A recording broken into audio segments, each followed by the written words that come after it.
Nimrod bâtit Shinéar, qui est Ninive. Genèse, chapitre 10, versets 8 à 12. Nimrod. Ici, nous allons travailler, ici, compte tenu de la complexité du sujet, nous allons travailler sur une seule diapositive. Donc, c'est le gros verset tout en bas, horizontal de la diapositive, tout en bas de la diapositive. Nimrod, dans Genèse 10, domine sur toute l'humanité et construit Shinéar, qui est Ninive. Genèse 10, versets 8 à 12.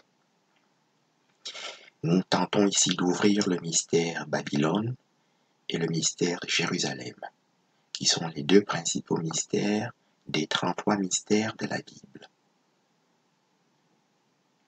Pour comprendre une doctrine, et c'est Paul qui enseigne les doctrines, il faut comprendre les 33 mystères. Or, Thomas d'Aquin et les autres fausses religions n'ont aucune compréhension d'aucun de ces 33 mystères. Ici donc, nous ouvrons le premier mystère. Shinéar veut dire Babylone, dans Daniel 1, versets 1 à 2. On dit Nebuchadnezzar, Babylone, Shinéar, Daniel 1. Shinéar dans Genèse 10 veut donc dire dans Daniel 1, Babylone. Toujours dans Daniel 1, Babylone veut dire Chaldéen. Daniel 1, versets 1 à 4, on a Babylone, Shinéar, Chaldéen. Donc Shinéar veut donc dire Babylone et Chaldéen.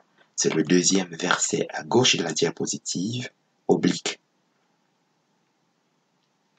À gauche de la diapositive, le tout premier verset oblique veut dire Mésopotamie, Chaldéen, que nous avons dans Actes des Apôtres, chapitre 7, verset 2. Il y est dit Abraham, Mésopotamie, Chaldéen. C'est le tout premier verset oblique à gauche de la diapositive. Et le deuxième verset oblique à gauche de la diapositive, c'est Daniel 1, qui est donc Babylone, Shinéar, qui explique donc Genèse 10 et Genèse 11. Babylone dans Genèse 10 et dans Genèse 11 est scellée et ça s'appelle Babel. Dans Genèse 10 et dans Genèse 11, Genèse 11 c'est ce qu'on appelle la tour de Babel. Genèse 11 versets 1 à 9. On appelle la tour de Babel et il y est dit Babel, Shinéar. Ici nous sommes à gauche de la diapositive qui est le quatrième verset oblique à gauche de la diapositive. Il est écrit Shinéar, Babel. Ça c'est Genèse 11. Babel apparaît aussi dans Genèse 10 entre le verset 8 et le verset 12. Il est appelé donc Babel, Shinéar, Ninive, Nimrod, qui est donc la tour de Babel qu'on a dans Genèse 11. Donc Shinéar et Babel sont un sceau. Un sceau, c'est comme un voile qu'on a mis sur un mot, hein, et le mot devient donc un mystère, parce que on le regarde sans le voir, on ne le voit pas, ça s'appelle un mirage. Mirage, c'est le Christ, hein, qu'on trouve dans Isaïe 35, c'est le Christ, hein, des mirages, etc., qu'on trouve aussi dans Isaïe 45. C'est mirage, c'est-à-dire c'est un sceau, c'est un voile, on regarde et on ne voit pas. Dans Shinéar, Babel veut dire Babylone, comme nous venons d'ouvrir le sceau ici. Et ça veut donc dire aussi Mésopotamie. C'est le même Mésopotamie qu'on trouve dans Genèse 24, quand Abraham envoie chercher Rebecca en Mésopotamie. Voilà, c'est le verset oblique au milieu de la diapositive sur la tête de Nimrod. Il est écrit Abraham, Mésopotamie, dans Genèse 24. Et Abraham crie mon pays, ma patrie, dans Genèse 24. Dans Genèse 24, toujours, Rebecca apparaît au verset 60. Voilà. Et Rebecca nous est présentée dans Genèse 25 comme étant Rebecca araméen. C'est le premier verset horizontal en haut de la diapositive, à gauche, en haut. Rebecca araméen, Genèse 25, verset 20.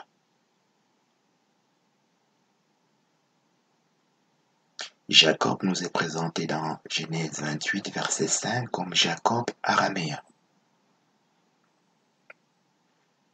Pour rester dans les versets horizontaux, la même diapositive donc s'ensuit. Donc, Jacob araméen, c'est le deuxième verset horizontal à droite de la diapositive, en haut à droite. Et le troisième verset horizontal, c'est donc le Abraham Mésopotamie. Araméen veut donc dire Mésopotamie.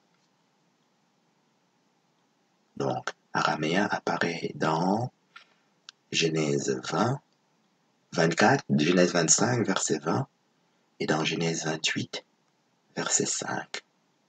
Et c'est le même Rebecca araméen qu'on a trouvé dans Genèse 24, qui est appelé Mésopotamie dans Genèse 24.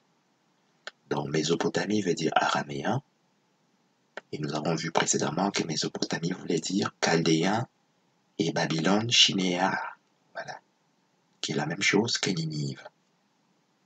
Ninive, c'est ce que nous avons vu dans la vidéo précédente, dans le psaume 87 que Bob Marley récite dans tous ses concerts en introduction. Ils disent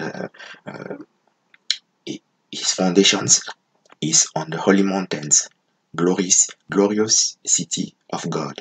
Donc elle est fondée sur les montagnes saintes, glorieuse ville de Dieu. Donc la ville est glorieuse parce qu'il y a eu tout ça. Et tout ceci veut dire la Genèse. La Genèse, c'est Genèse 1, Genèse 2, quand Dieu a créé l'humanité. Et dans Genèse 1 et dans Genèse 2, on dit Dieu vit tout ce qu'il avait fait, voici cela était très bon. C'est comme ça qu'on termine le chapitre, le dernier verset de Genèse 1. Très bon, c'est ce qu'on appelle la première loi de la thermodynamique. Ça veut dire que c'est la perfection qui est définie dans Hébreux, chapitre 11. Qu'on appelle donc la perfection, et c'est le Christ donc, hein, le Christ qu'on trouve dans Psaume 22, qui est donc un nouveau-né. La Genèse 1 et Genèse 2, c'est la création. Création, c'est la nouvelle naissance. Et c'est le Christ qu'on trouve dans Psaume 22. On dit nouveau-né. Christ répond oui. C'est toi qui m'as fait sortir du sein maternel. Dès le sein maternel, j'ai été sous ta garde, etc. Je suis l'eau. Au verset 14, verset 31. Et en remontant. Donc nouveau-né, c'est le Christ, hein, qu'on voit dans Psaume 22, verset 31. Et en remontant d'en bas vers le haut, on tombe donc sur ce nouveau-né, on dit nouveau-né, il dit oui, tu m'as fait sortir du sein maternel, etc. Je suis l'eau. Donc l'eau, c'est le fleuve. Ninive veut dire le tigre, qu'on trouve dans Genèse 2, verset 14. C'est le troisième verset oblique à gauche de la diapositive. Verset 14, Genèse 10 et 2, verset 14, le tigre, Assyrie. Donc Ninive veut dire la Syrie. Et toujours dans Genèse 2, verset 14 à 15, c'est les troisième et quatrième versets obliques à gauche de la diapositive. Le tigre est appelé Assyrie, et 14 à 15, verset 14 à 15, le tigre est appelé Jardin d'Éden. Voilà. Donc, la ville est glorieuse parce que c'est aussi le Jardin d'Éden. Le Jardin d'Éden, c'est l'homme. Hein. Voilà. Voilà. Et le premier homme, c'est le Christ. Et le deuxième homme, c'est nous, qui sommes l'épouse, voilà, de Christ.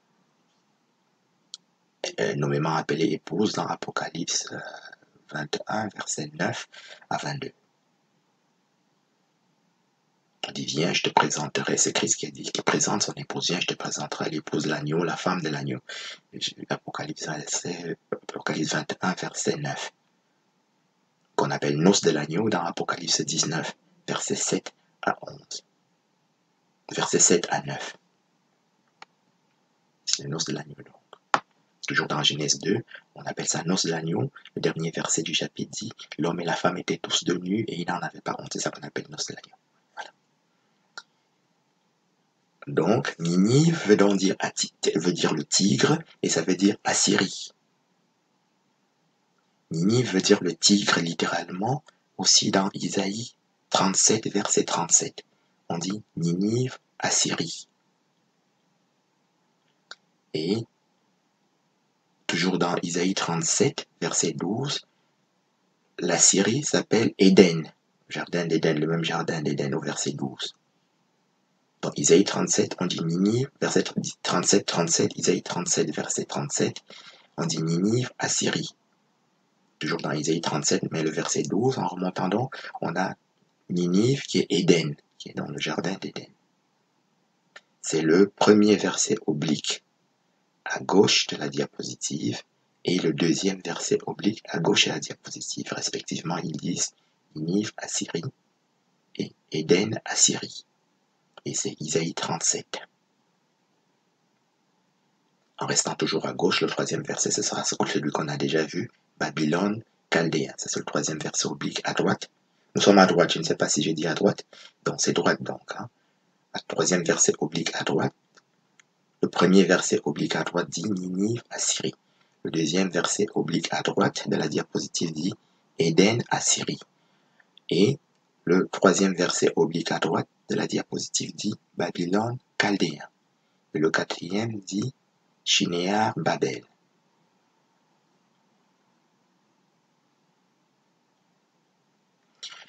Araméen ne se trouve pas dans King James Version, qui est la Bible qu'emploie, qui est la plus vieille, qu'on a couramment sous la main, qui est dans de l'année 1611, qui a à peu près 4 siècles donc.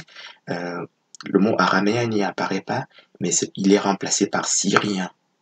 Donc Rebecca dans Genèse 25, verset 20, ce sera Rebecca syrien, syriane. Et Jacob dans Genèse 28, verset 5, ce sera Jacob syrien aussi. Ici, les nouvelles Bibles que nous avons sous la main ont été écrites par les antéchrists modernes que nous avons aujourd'hui, qui sont dans les 3 fausses religions, et ils ont tout embrouillé. Et ils ont modifié les mots afin de match, c'est-à-dire de correspondre à leur fausseté. Voilà. Mais par une lecture attentive, on trouve dans certains endroits cette clé-là. On trouve par exemple dans Psaume 60, c'est le 4e verset oblique qui touche la tête de Nimrod. On y trouve Syrien de Mésopotamie. Psaume 60, verset 1. Donc, Psaume 60, verset 1, le 4e verset oblique de la diapositive, qui touche la tête de Nimrod. Psaume 60, verset 1, Syrien se dit Mésopotamie. Psaume 60, verset 1. Ce qui permet donc de correspondre, ça match, et ça correspond, ça rejoint la définition de King James Version qui appelle araméen syrien. Donc ça fait que donc Mésopotamie veut dire syrien et ça veut dire donc araméen. Ça c'est la définition que King James Version année 1611 donne. Il n'emploie pas le mot araméen. Il n'utilise pas araméen, il utilise syrien. Donc Assyrie et Syrie veut dire la même chose et ça veut dire Babylone. Et c'est la première loi de la thermodynamique qui est donc une loi glorieuse parce que le monde a été créé parfait à ce moment-là. Et c'est ce qu'on appelle l'os de l'agneau, c'est la perfection. Et il y a 4 fleuves là-bas. Et les 4 fleuves se trouvent donc à ce moment-là dans le continent unique qu'on appelle Sion, Éthiopie, dans Psaume 87.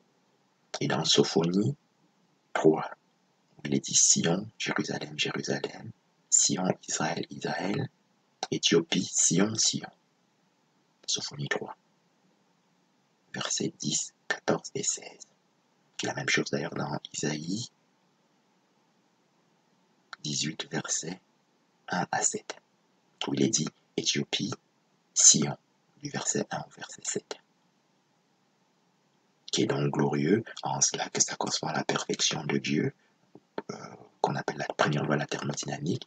Tout a été créé donc parfait et rien n'est plus créé. Les choses peuvent changer d'une forme à l'autre, voilà, ou retourner à leur origine en mourant par exemple. Quand l'homme meurt, il redevient de la poussière, voilà. Ou on peut transformer quelque chose d'une forme à une autre, mais on ne crée plus rien parce que tout a été créé à ce moment-là. Y compris donc les anges. Voilà. Et l'ange, c'est le Christ donc, qu'on appelle Gabriel, homme, dans Daniel chapitre 9, verset 21. Gabriel, qu'on appelle Archange Gabriel, dans le livre de Daniel, c'est Gabriel, homme. Gabriel, c'est un ange et c'est un homme.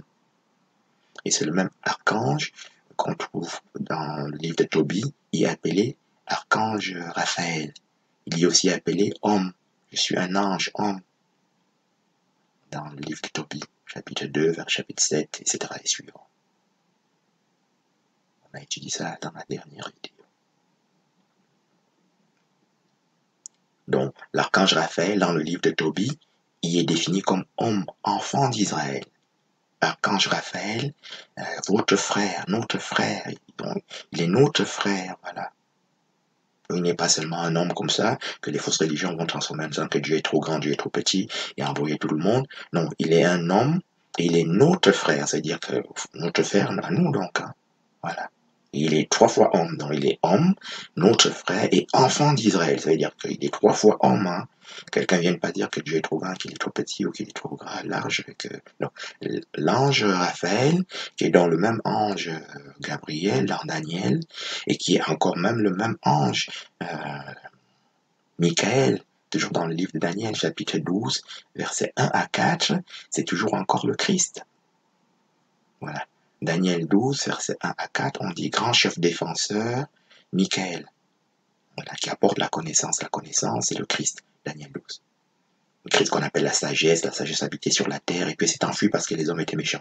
Proverbe, chapitre 8, Christ dit, moi la sagesse. Donc la sagesse, c'est un homme, il dit, moi la sagesse. Proverbe, chapitre 8, versets 1 à 8, par exemple, à 12, jusqu'à 28, hein, jusqu'au fond, hein. Et on trouve un nouveau Christ sous la forme d'un nouveau-né. Il dit, j'étais là, jouant sans cesse en sa présence. Jouant sans cesse, c'est un enfant, hein, se dire quelqu'un qui est en train de jouer. Et Christ est un enfant dans Isaïe 9 aussi. Il dit, un enfant nous est donné, un fils nous est né, il s'appellera Dieu puissant, Père éternel. Donc il est le Fils et le Père, hein, qu'on ne vienne pas vous envoyer éternellement. Dieu n'a pas seulement un fils, Dieu a une épouse, hein. Isaïe 55, verset 4 dit, Isaïe 54, verset 5 dit, l'Éternel est ton époux, hein, voilà, littéralement. Ton Créateur est ton époux. Donc, c'est pas Dieu comme ça qu'on peut embrouiller en disant qu'il est petit, qu'il est grand, qu'il est trop grand ou qu'il est trop petit. On dit Créateur, parce que si on dit Dieu, quelqu'un peut falsifier, mais on dit Créateur. Ton Créateur est ton époux. Donc, Dieu n'a pas seulement un fils ou un petit-fils ou quelque chose comme ça, il a même une épouse. Et c'est Isaïe, c'est pas les Bibles catholiques qu'on aurait pu modifier. Et ce verset n'a pas été modifié parce que chaque verset que nous présentons ici a été matché, c'est-à-dire a été comparé dans les 33 formes de Bible, y compris en latin, que nous avons couramment sous la main, qu'on appelle Vulgate, et ça, tout a été comparé. Donc, ce verset n'a été modifié nulle part. Donc, dans toutes les Bibles en anglais, en français, on dit ton Créateur est ton époux. Isaïe 54, verset 5. Donc, quelqu'un vient pas vous embrouiller en disant que Dieu est trop grand, il est trop petit, il est trop large, il est trop loin. Non. Donc, voilà. Et quand on dit l'homme et la femme étaient tous de nus dans Genèse 2, on parle de ça. Dans Genèse 3 apparaît ce qu'on appelle l'entropie, qui est le désordre. C'est la deuxième loi de la thermodynamique, c'est-à-dire la putréfaction, le décay, la décomposition, qui va jusqu'à la mort. Et la troisième loi de la thermodynamique nous donne comme ça de suivre le chemin que nous présentons ici, pour retourner pour aller jusqu'à la troisième loi. La troisième loi de la thermodynamique, qui est aussi la perfection, qu'on retrouve dans Apocalypse 21 et 22, où il y a à nouveau l'eau vive. L'eau vive, c'est les fleuves, les 4 fleuves du jardin d'Éden, hein, qui est l'eau vive, qui est le Christ. Donc, hein, Christ a dit dans Psaume 22, que nous avons cité rapidement, il dit, je suis l'eau. Il dit, je suis nouveau-né, oui, et je suis l'eau. Verset 14, je suis l'eau. Dans les eaux vives, etc., que vive veut dire le feu, qu'on appelle Tikwata, dont l'eau épaisse, dans le deuxième livre de Maccabée, hein, verset 33, on dit l'eau épaisse qui est le feu, donc, hein. Dans le livre d'Esdras aussi, on dit Esdras prend cette eau et boit, et c'est une eau qui est le feu, qui est une eau épaisse qui est le feu. Il dit une eau de feu, le deuxième livre d'Esdras, à partir du chapitre 2 jusqu'au chapitre 15. Et l'archange Uriel, qu'on trouve d'ailleurs dans ce deuxième livre d'Esdras, c'est aussi le Christ, parce que tous les archanges que nous avons cités jusqu'ici sont en train de parler de la même chose. Donc l'archange Gabriel, homme, qu'on trouve dans Daniel, qui est le même archange Michael, qu'on trouve aussi dans l'Apocalypse 12, Apocalypse 12, verset 7, hein, on dit guerre dans le ciel, Michael et ses anges. Donc c'est le chef des anges. Voilà. Et c'est Michael. et, est en train de dire la même chose à Daniel qu'il est en train de dire à Uriel dans le deuxième livre, qu'il est en train de dire en tant qu'archange Uriel à Esdras. Esdras, c'est un prophète de la captivité. Captivité veut dire que c'est Jérusalem qui se trouve captif dans Babylone. Donc toutes ces fausses religions qui sont des marchands d'esclaves sont des Babyloniens. Puisque nous y sommes captifs, nous tous, hein, les prêtres et les pasteurs étant les premiers captifs, puisque c'est eux qui nous entraînent là-bas. Hein. C'est eux qui nous emmènent en captivité à Babylone. Et c'est eux qui sont les Babyloniens. Voilà. Donc ils nous amènent en captivité à Babylone. Ils ne sont pas du tout Jérusalem. C'est les choses qu'ils font, les apôtres qui sont dans eux Jérusalem, et les prophètes qui sont dans Jérusalem, n'ont jamais fait ça. Ils tranchent les têtes, ils tranchent les mains, ils tranchent les pieds. Et ça, c'est des pratiques profondément babyloniennes. Ils mentent aussi, parce que aucune des petites vérités que nous venons d'énoncer ici, ils ne les connaissent même pas. Voilà. Le pape, hein, jusqu'à Thomas d'Aquin, Saint Jean-Paul II, ils appellent ça Saint Jean-Paul II, ils ne peuvent pas dire ça. Hein. Ils ne peuvent pas te dire ce que Chinier veut dire. Voilà. Ils ne peuvent pas te dire le sceau que Babel représente. Il ne peut pas te connecter même Ninive au tigre, qui est le Christ donc. Tigre, c'est le même tigre qu'on trouve dans le livre de Tobie. Hein. Voilà, qui veut dire dans Babylone. Et c'est pour cette raison qu'on sait que l'archange Raphaël, qui est dans le livre de Tobie, c'est le même tigre qui est dans le livre de Daniel, et qui est dans le livre de Tobie, et qui est dans le livre d'Esdras. Et tout ça, c'est le Christ, qui est donc un homme. Hein. Et les anges sont des hommes aussi dans Ézéchiel, qui est aussi un prophète de la captivité.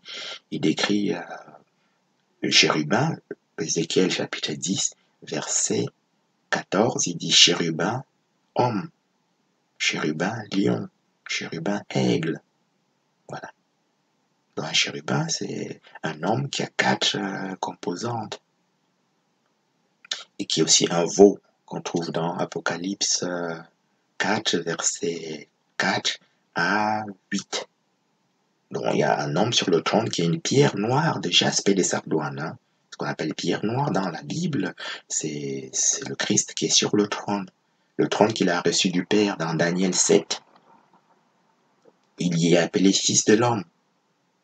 Voilà.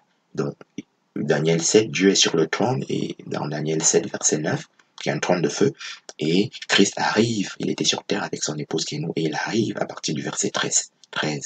Daniel 7, 13, Christ arrive, et on lui donne tout le pouvoir, toute l'autorité, y compris le pouvoir de juger. Donc, si quelqu'un vous explique que quelqu'un, machin, va venir avec un tel pour juger un tel, c'est qu'il raconte des histoires, hein. C'est Christ qui juge. On dit, on lui a donné le jugement, verset 27, Daniel 7, 27. On lui a donné tout. Voilà.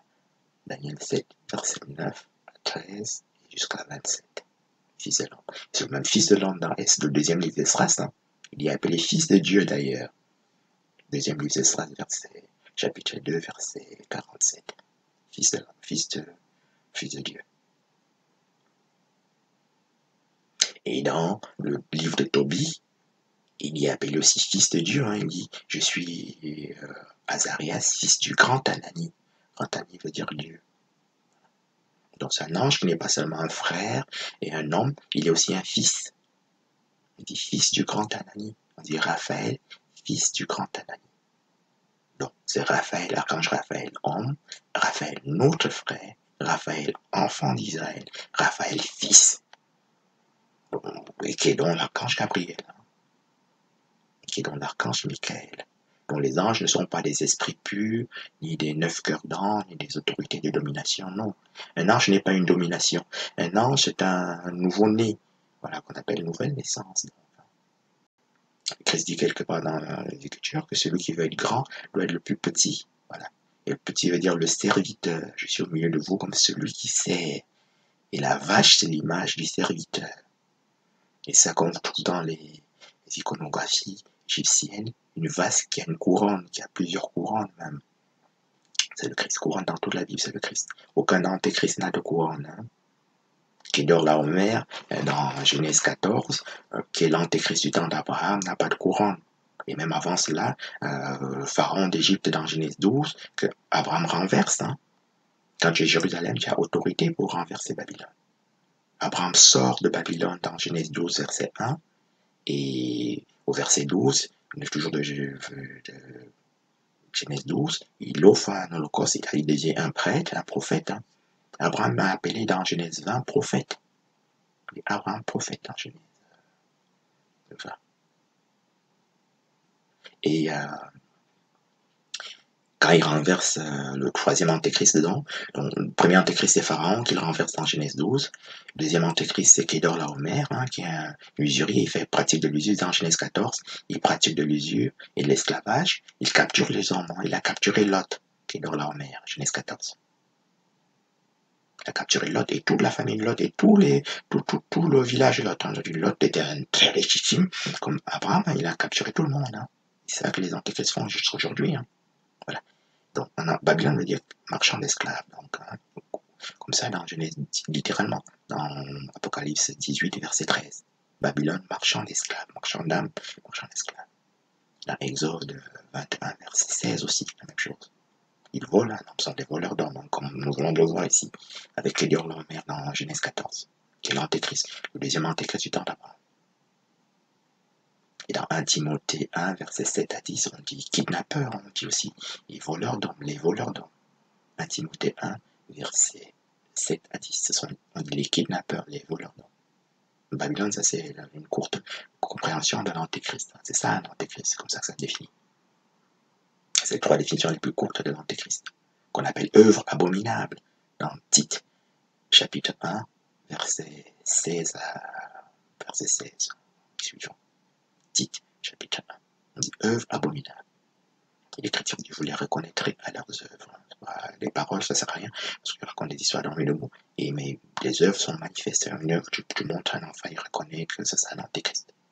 Puis il dit c'est que c'est dégueulasse ce qu'il a fait. Voilà. On dit dans Daniel 1, eunuque dans Babylone. Donc, les fausses religions qui ont des eunuques, c'est eunuque dans Babylone. Voilà. Donc ça vient pas du tout de Dieu. Hein. Dieu ne fait pas ce genre de choses-là. Ce sont des démolisseurs de l'œuvre de Dieu, qu'on appelle ennemis de la lumière dans le livre de Job, Job chapitre 24. Ennemis de la lumière. Les mêmes ennemis de la lumière qu'on trouve aussi dans Job chapitre 38. Ils sont ennemis de la lumière au sens propre et au sens figuré dans Job 24 et dans Job 38.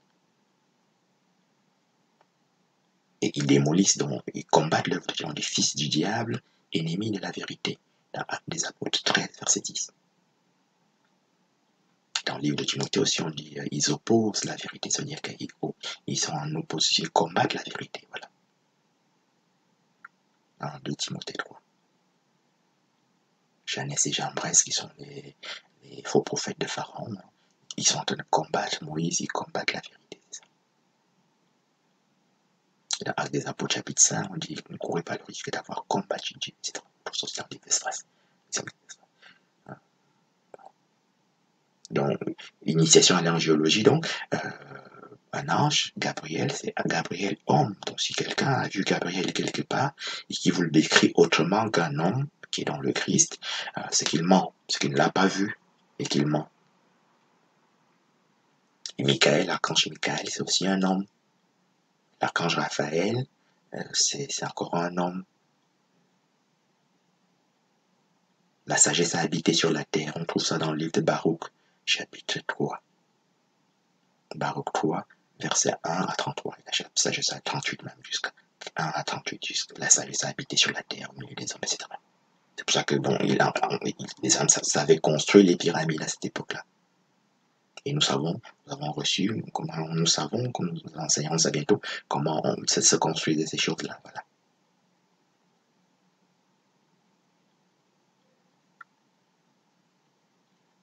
Donc, glorieuse ville de Dieu, c'est dans le continent unique, qui est dans Sion, Éthiopie, et qui a été brisé pendant le déluge, qui est la quintessence de l'entropie.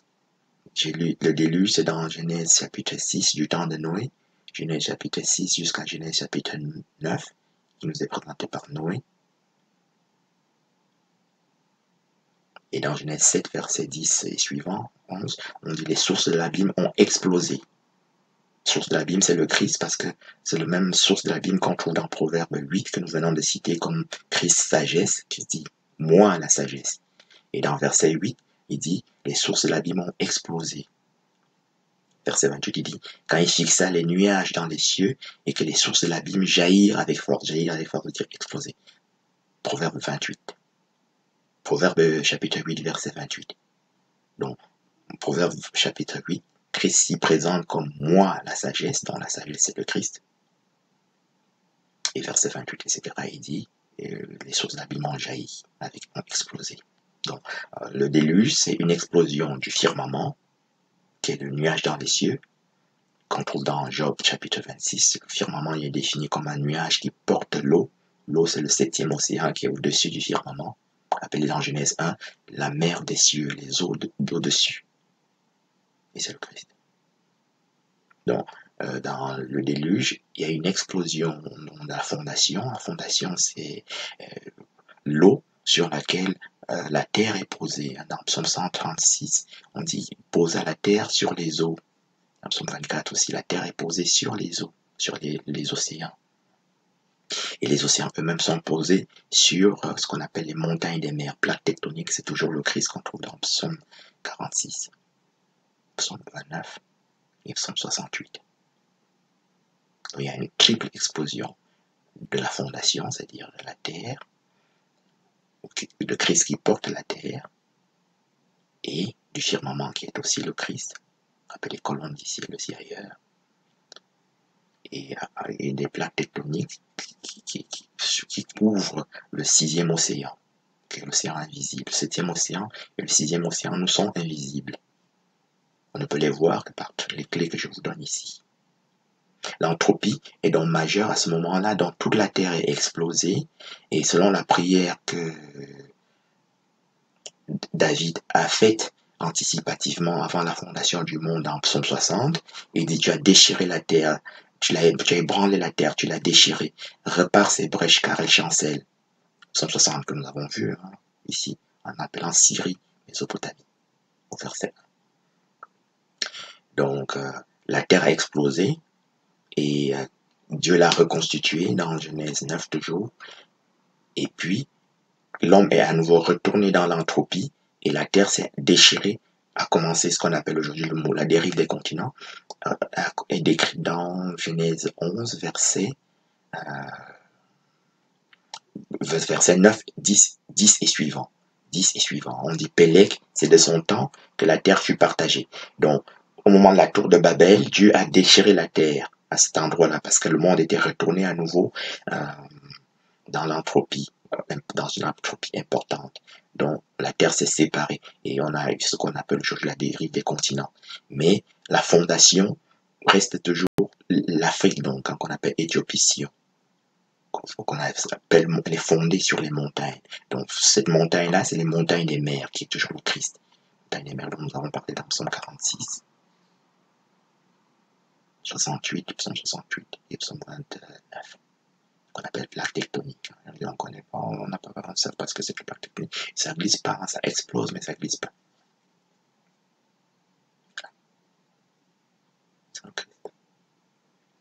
Le déluge est décrit dans deuxième livre de Pierre, chapitre 3, où il est dit une terre tirée de l'eau, formée au moyen de l'eau.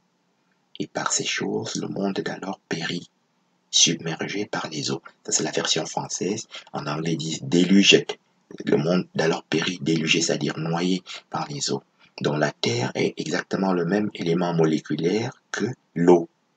Selon qu'il est donc dit, une terre tirée de l'eau. C'est de la biochimie, c'est-à-dire que la terre a été fabriquée à partir de l'eau. Une terre tirée de l'eau est formée au moyen de l'eau. Donc là, il répète. Et la terre disparaît, toujours dans 2 Pierre 3, et par ces choses, le monde alors disparu, détruit, noyé dans l'eau.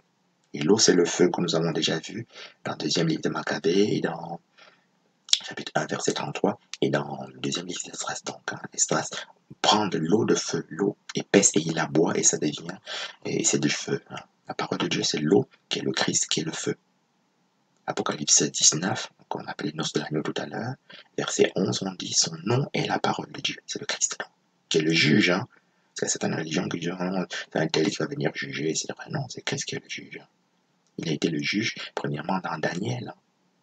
Daniel 7 principalement, et dans tous les autres endroits dans la Bible. Et il vient dans l'évangile, il confirme et dit tout pouvoir m'a été donné dans le ciel et sur la terre. Donc, si tu trouves une fausse religion qui dit on croit tous les anciens prophètes et on croit le Christ, et qu'en même temps il est en train de nier, hein, parce que Christ dit, Daniel dit tout pouvoir lui a été donné dans Daniel 7 à Christ. Et Christ lui-même, il dit, tout pouvoir m'a été donné dans le ciel et sur la terre. Daniel, Matthieu 28, verset 18. Il dit, tout pouvoir m'a été donné. Lorsque quelqu'un dit, oh non, on croit tous les prophètes, ils n'ont rien à voir avec ces gens, avec Daniel et avec le Christ. Dans Osée, chapitre 2, verset 14 à 22, Dieu dit, je serai ton fiancé par la miséricorde, je serai ton fiancé par la grâce. Je serai ton fiancé par la fidélité. Je serai ton fiancé pour toujours. Et tu ne m'appelleras plus l'Éternel, ainsi par l'Éternel. Et tu ne m'appelleras plus Dieu, tu m'appelleras mon mari. Osée 2. Hein. Osée chapitre 2. Voilà. Pour ceux qui l'avaient dit que Dieu est grand, il n'a pas de fils, il n'a pas de père, alors que Dieu dit ton créateur est ton époux, et qui répète 4 fois qu'il sera ton fiancé. Il dit ainsi par l'Éternel, je serai ton fiancé par la grâce, par la miséricorde, par la fidélité, par la justice. 4 fois, je serai ton fiancé par la miséricorde, je serai ton fiancé par la grâce, je serai ton fiancé par la justice, je serai ton fiancé par la justice, par la miséricorde, par la fidélité, par la grâce. 4 fois à chaque fois dire fiancé par la grâce, fiancé par la miséricorde, fiancé par la justice. 4 fois fiancé, le mot fiancé apparaît 4 fois dans Osée, chapitre 2, verset 14 à 22. Et il dit, ainsi parle l'Éternel, et tu reconnaîtras alors que je suis l'Éternel. Et tu ne m'appelleras plus ton Dieu, tu m'appelleras mon mari. Alors, le mot mari apparaît littéralement. Alors, si quelqu'un te raconte que Dieu est trop grand, il n'a pas de père, il n'a pas de fils, alors que Dieu dit, je suis ton époux. Et il dit, tu m'appelleras mon mari. Il dit, je serai ton fiancé 4 fois. Donc 4 fois fiancé, fiancé, fiancé. C'est donc dire que c'est des barbares qui n'ont même pas lu ce... Il dit qu'on croit David, on croit au prophète, on croit ceci, mais ils n'ont même pas lu. Ou bien ils ont lu, ils sont en train de maudire ces personnes-là. Et de vous maudire aussi, hein, pour ainsi dire. Donc, hein. Ils sont en train de maudire Dieu. Hein. Ce sont des démolisseurs. L'antéchrist, c'est quelqu'un qui combat Dieu. Hein. Ce sont les versets que nous avons déjà dit. Hein. Opposer la vérité veut dire combattre la vérité. On dit ennemi de toute vérité, ennemi de la lumière. La lumière dont nous avons parlé jusqu'ici, c'est le Christ. Donc, hein. Mirage, c'est une sorte de lumière. Hein. C'est un jeu de lumière dans une lumière, comme ça. Et voilà, c'est un jeu de lumière comme on voit au cinéma. C'est un mirage. Donc, l'entropie, c'est la mort qui apparaît dans Genèse 3. Et la mort veut dire un mensonge. Hein. L'antéchrist veut dire que tu es menteur et meurtrier dans Jean 8, chapitre 44. Un antéchrist, c'est un meurtrier qui est juste un menteur. Le mensonge, la mort. Hein. L'archange Raphaël apparaît dans le livre de Tobie parce que mensonge, c'est comme une insulte. Et c'est l'entropie, c'est la définition de l'entropie. Et c'est comme ça que l'archange Gabriel apparaît. Il dit, je suis l'archange Raphaël pour guérir. Il s'appelle archange Gabriel pour Raphaël pour guérir. Son nom, c'est Raphaël guérir. Il guérit d'un mensonge, d'une insulte. Il guérit quelqu'un parce que cette personne a été insultée. Un mensonge, c'est ça, c'est la mort. C'est la molécule première. C'est l'agent pathogène de la mort, le mensonge. Tel que nous allons le définir dans Jean 8 et dans Jean 10 aussi. Jean 10, verset 10, on dit le voleur vient pour égorger et détruire. Voler, égorger et détruire. Donc un voleur, c'est un égorgeur, hein, au sens littéral. Hein. Partout on voit à la télé, même dans des vidéos, les gens qui égorgent. Et ça ne vient pas de Dieu. Ça s'appelle Babylone. Ici dans Jean 10, verset 10. Et dans Apocalypse 18, verset 24. Hein, on dit tout ce qui a été égorgé sur la terre. Voilà. C'est l'antéchrist. On dit Babylone, tout ce qui a été égorgé sur la terre. Verset 24. 18, Apocalypse 18, verset 24. Bon, si quelqu'un demande qui l'a égorgé en prenant ça dans un livre, tu sais que ce n'est pas le livre de Dieu. Puisque Dieu, dans l'Ancien Testament et dans le Nouveau Testament, il définit égorgeur comme antéchrist. Marchand d'esclaves aussi comme antéchrist. Eunuque veut dire aussi Babylone. Hein. Donc, si tu trouves quelque part dans une certaine religion des eunuques, tu sais que ça vient de là-bas. Ça veut dire Babylone. Et Babylone, c'est pas du tout Jérusalem. Il n'y a que 2 villes dans la Bible. Et c'est les mystères que nous sommes en train d'essayer d'ouvrir. Hein. Ça s'appelle tentative. On dit un attempt. Mais c'est une tentative pour ouvrir. Parce que Quand tu comprends le mystère, tu deviens Jérusalem et tu sors alors de Babylone. Voilà. C'est une tentative pour ouvrir le seau sur Jérusalem, mystère Jérusalem et sur le mystère Babylone. Jérusalem, c'est le plus grand de tous les mystères de la Bible, qu'on appelle le plus grand de tous les mystères qui est l'amour, ça s'appelle les mystères de l'amour, dans le premier livre des Corinthiens, chapitre 13, versets 1 à 13.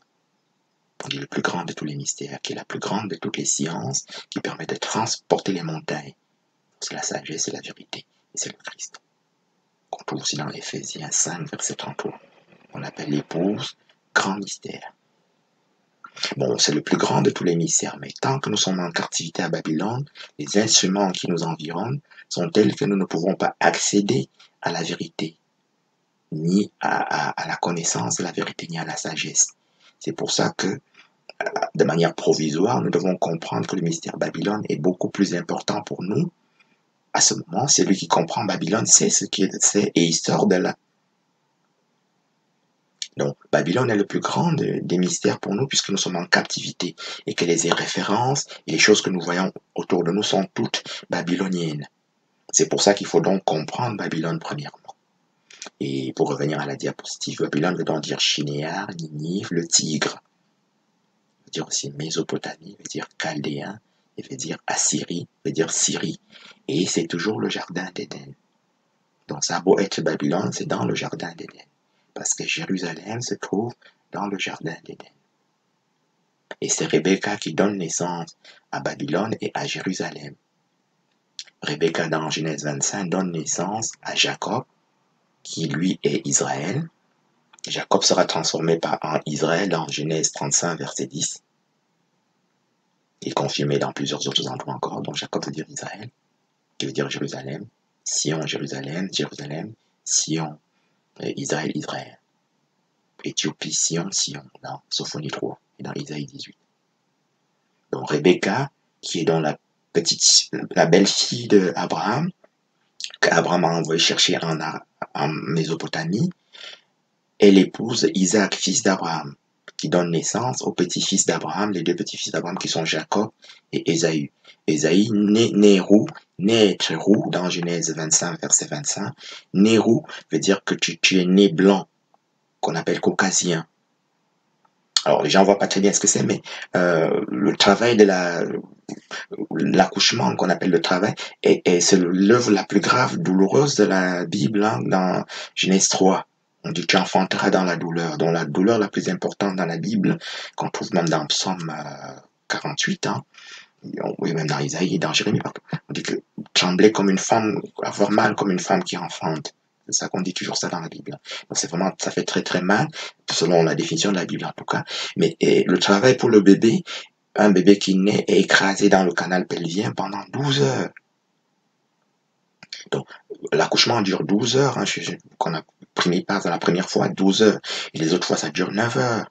Donc le bébé est écrasé dans le canal pelvien pendant 9 heures, et un bébé qui est noir naît noir, et un bébé qui est blanc naît rouge, parce que donc c'est l'effort le plus important, et pour la mère et pour le bébé. Et donc un bébé qui est blanc naît rouge. Donc dans Genèse 25, 25, on précise que Ésaïe est né roux, parce qu'il est blanc à ce moment-là dans Genèse 25.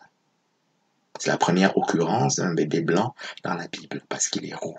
Et les bébés blancs restent roux pendant plusieurs jours, parce qu'ils ont été écrasés dans le canal pelvien pendant de très longues heures. Donc, voilà. Donc quand on dit né roux, ça veut dire Ésaü, et ça veut dire Babylone. Nous sommes dans la définition, hein, le but n'est pas de vexer qui que ce soit, parce que le premier représentant de Jérusalem aujourd'hui sur la terre, c'est aucun des présidents africains qui sont tous en captivité à Babylone. Il y a une magnifique vidéo, on dit les chefs d'État francs-maçons africains. Et on trouve un crétin blanc qui est en train de conduire 25 chefs d'État africains enchaînés. Hein. C'est très impressionnant. Donc le seul représentant de Jérusalem aujourd'hui, c'est quelqu'un comme Vladimir Poutine, par exemple, donc, et qui est donc un caucasien. Et c'est un peuple qui a toujours été Jérusalem toute sa vie. Voilà. C'est le seul peuple sur la terre qui n'est pas choqué que Jésus-Christ est noir. Dans leurs églises, ils ont des Jésus-Christ noirs. Alors que toutes les autres personnes sur la terre, hein, ont des Jésus-Christ jaunes et rouges et bleus. Tu vois. Donc c'est le premier défenseur de Jérusalem aujourd'hui, puisque de la vérité, puisque c'est eux qui défendent la Syrie, qui sont en train de défendre les musulmans aujourd'hui, de défendre éventuellement bientôt euh, la Corée du Nord. Donc on n'est pas dans... On est en train de faire de la nomenclature là. Donc, blanc veut dire nez roux. Donc tous les blancs naissent roux. Hein. Chacun peut vérifier chez son médecin traitant. Euh, Même si c'est un médecin généraliste, il sait, puisqu'il a fait des stages de gynécologie et d'obstétrique, donc il voit que le bébé nez roux, il reste roux pendant plusieurs jours. Hein. Voilà, voilà. Pour ceux qui n'ont jamais vu un bébé, voilà. Donc, le premier blanc apparaît, la première occurrence d'un caucasien dans la Bible, c'est ici. Et les caucasiens sont décrits dans le deuxième livre de Maccabée comme des barbares, hein. Et même dans Actes des Apôtres, on dit nation barbare. Hein. Dans le deuxième livre de Maccabée, chapitre 5, verset 22, et deuxième livre de Maccabée, chapitre 8, etc. partout. Et dans Actes des Apôtres, chapitre 28, verset 14, on dit Rome barbare. Donc, c'est des gens qui ont des pratiques barbares. Hein. Et c'est pour ça que nous sommes en Babylone aujourd'hui. Hein. Ils font pratique, c'est des marchands d'esclaves. Donc, voilà, etc. Donc, Rebecca, qui est donc la belle-fille d'Abraham, vient de Mésopotamie, qui s'appelle Babylone, Chinéa, Chaldéen, Syrien, Assyrie, qui est donc toujours le jardin d'Éden. Et c'est en cela que c'est un mystère. Et donne naissance donc à Jacob, qui veut dire Jérusalem, et Ésaïe, qui veut dire Babylone. Et Ésaïe, donc, qui est Babylone caucasien, est appelé dans le livre d'Esdras, c'est en 5 ou 6 autres endroits dans la Bible, comme nation barbare. Voilà. Et les catholiques sont même plus barbares que tous les barbares que quelqu'un peut imaginer sur cette terre. Hein. Les catholiques coupaient les mains des petits-enfants de 3 à 4 ans, 5 ans au Congo pour voler le diamant. Et eux, ils montraient même pas les livres parce que les autres barbares, ils cherchaient un endroit dans un n'importe quel livre qu'ils ont trouvé, on ne sait pas où, pour dire voilà, c'est écrit ici. Alors que les catholiques sont plus barbares parce que, un, ils coupent les mains des enfants, alors que les autres babyloniens coupent les mains des adultes. Hein, voilà. Et les babyloniens coupent les mains des enfants pour les mêmes raisons, c'est toujours pour voler. Hein. On dit le voleur vient pour égorger, on n'égorge jamais pour rendre service à Dieu. Dieu dit dans la Bible que le voleur vient pour égorger. Donc si tu vois quelqu'un qui est en train d'égorger, tu peux savoir que c'est un voleur.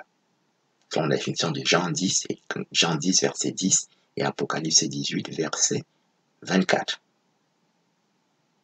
Qui correspond à la définition de Jean 8, verset 44. Qui est la définition de l'antéchrist. On dit vous les reconnaîtrez à leurs œuvres. L'antéchrist dans 1 Jean 4, verset 3, on dit l'antéchrist est déjà entré maintenant dans le monde. 1 Jean 4, verset 3. Et dans 2 Jean 1, verset 7 à 11, on dit l'antéchrist, faux prophète, ses mauvaises œuvres. Donc tu le reconnais par ses mauvaises œuvres. Et dans 1 Jean 2, verset 18 à 22, on dit l'antéchrist, plusieurs antéchrists maintenant menteurs, c'est des menteurs donc. Hein. Et menteurs, nous l'avons dit, veut dire meurtrier, dans Jean 8, verset 44. Et ils sont reconnus par leurs œuvres. Hein. Quelqu'un ne va pas te dire Dieu est très gentil, Dieu est très miséricordieux, alors qu'il est en train de démolir, quand on dit démolisseur, hein. En Belgique, tu as comme ça, les voitures, après, les voitures vieilles, et puis elles vont en démolition, même en France. Hein. Donc, quand la voiture est vieille, elles vont en démolition, on arrache les pneus, ceci, on démolit. Or, un antéchrist, c'est quelqu'un qui démolit l'œuvre de Dieu, alors que l'œuvre est encore bonne. Il n'attend même pas que ce soit... Voilà, on démolit une voiture qui est vieille, alors qu'un antéchrist, il prend comme ça l'œuvre de Dieu, il la démolit. Hein. Et la main, c'est une œuvre parfaite. Quant à ceux qui les coupeurs de main, qu'on trouve comme ça les catholiques et les autres fausses religions qui coupent la main de l'homme a une œuvre beaucoup plus parfaite, même que le cerveau de l'homme, parce que il y a plein de microstructures, de micro-poulies, des micro-tendons, des micro-ligaments. Les nerfs sont, les vaisseaux sont microscopiques, en telle sorte que chaque chirurgie de la main dure des heures, alors que si tu enlèves une tumeur du cerveau, une tumeur de 10 cm dans le cerveau, ça dure 1 heure en tout. Tu as une tumeur de l'hypophyse, qui est une partie du cerveau. Si tu le fais par la voie nasale, par le nez, à travers le trou du nez, et par la narine, et ça dure même pas 1 heure. Donc ça a l'air compliqué comme opération, mais ça dure pas 1 heure. Alors qu'une chirurgie de la main, une petite coupure d'un tendon ou n'importe quoi, que tu dois faire des anastomoses du nerf, des micro-vaisseaux et des ligaments qui sont dans des tout petits ligaments et des petits tendons. Et il y a des poulies, des micro-poulies, des micro-haubans. Hein. Haubans, c'est comme on voit les ponts là, c'est des choses de ce genre-là.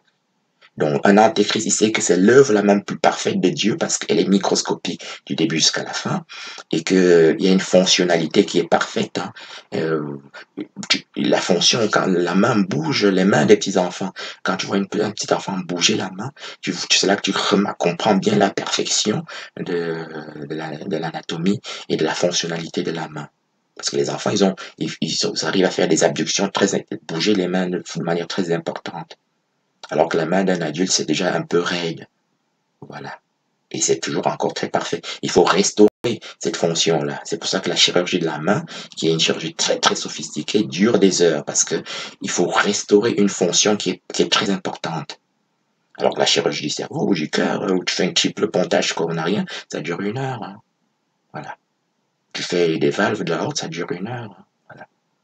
Alors que, je répète, une chirurgie de la main, ça dure tout de suite plusieurs heures. Voilà. Donc, c'est pour ça que l'antéchrist, il s'attaque à ça parce que c'est quelque chose de très parfait dans l'œuvre de Dieu. Et ils font ça tous les antéchrists. Hein. Je dis les catholiques, ils vont couper la main des petits enfants au Congo pour voler le diamant et ils montrent même pas un livre où ils auraient trouvé ça. Hein. Ils font des photos, hein, ils font ça des photos. Et ils montrent même pas le livre. Voilà. Qui, en tout cas, aurait été un faux livre. Hein, pour les raisons que nous avons énumérées jusqu'ici. Donc, première loi de la thermodynamique est la perfection, ça c'est Genèse 1, Genèse 2. Dieu dit lui-même tout seul, il vit tout ce qu'il avait fait, voici cela était très bon. Genèse 1, Genèse 2. Genèse 3, l'entropie et la mort, la putréfaction et la mort apparaissent dans Genèse 3. Et Christ apparaît à ce moment-là pour nous montrer le chemin qui nous conduit, parce que la porte du paradis a été fermée dans Genèse 3.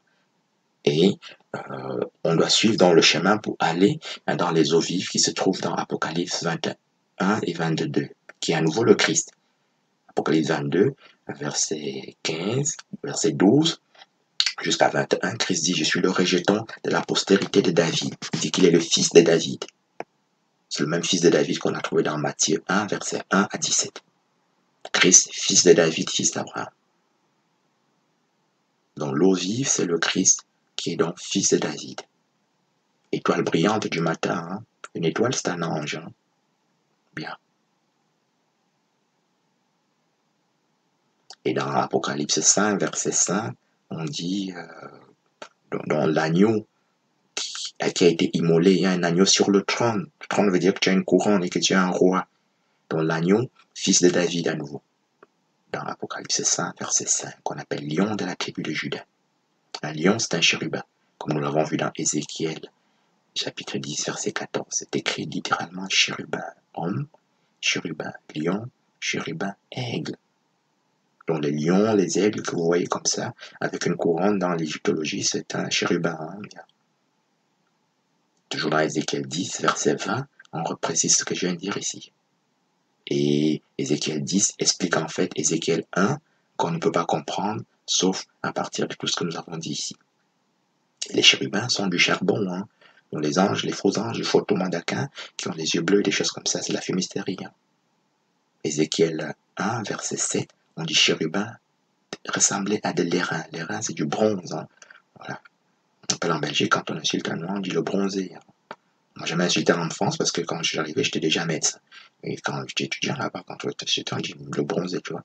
Donc, bronze veut dire noir. Hein. Donc, pas de confusion dans ça.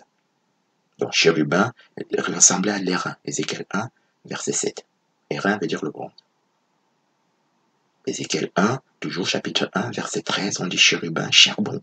Du charbon, hein. C'est pas bronzé comme ça que il est un peu blanc. C'est qu'il est noir, noir, charbon. Hein. Et c'est le même charbon, il est chérubin 3 fois charbon dans Psaume 18. Hein. Psaume 18, verset 7 à 14, on dit chérubin, charbon, charbon, charbon, 3 fois. Et dans Lamentation, chapitre 4, verset 2 à 8, King James Version, on dit Sion, plus noir, Sion veut dire Israël, Sion, leur visage est plus noir que le charbon. King James Version. Blacker than coal. Coal veut dire charbon, hein, donc plus noir que le charbon. Dans certaines versions, on dit plus noir que la fumée, mais ça revient au même. Fumée, c'est très noir. Bien. Donc Israël est plus noir que le charbon. Hein. Israël veut dire charbon. Israël airain, Israël charbon.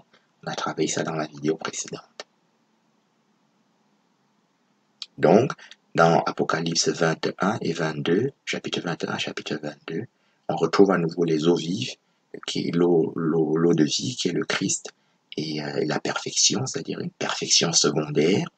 Donc, il y a une perfection primaire dans Genèse 1 et Genèse 2, et une perfection secondaire qui est acquise, qui est l'immortalité. Hein. Dans le deuxième livre d'Esdras, on dit ils ont enlevé le vêtement de mortalité pour mettre le vêtement de l'immortalité. Deuxième livre d'Esdras, chapitre 2, jusqu'à chapitre 2, verset 47, on dit Fils de l'homme. Fils de l'homme, c'est le Christ, qui est le juge dans le ciel. Deuxième livre d'Esdras, chapitre 2, verset 47. Et les versets précédents, dont les gens qui ont confessé qui sont entrés dans l'immortalité en confessant le Christ.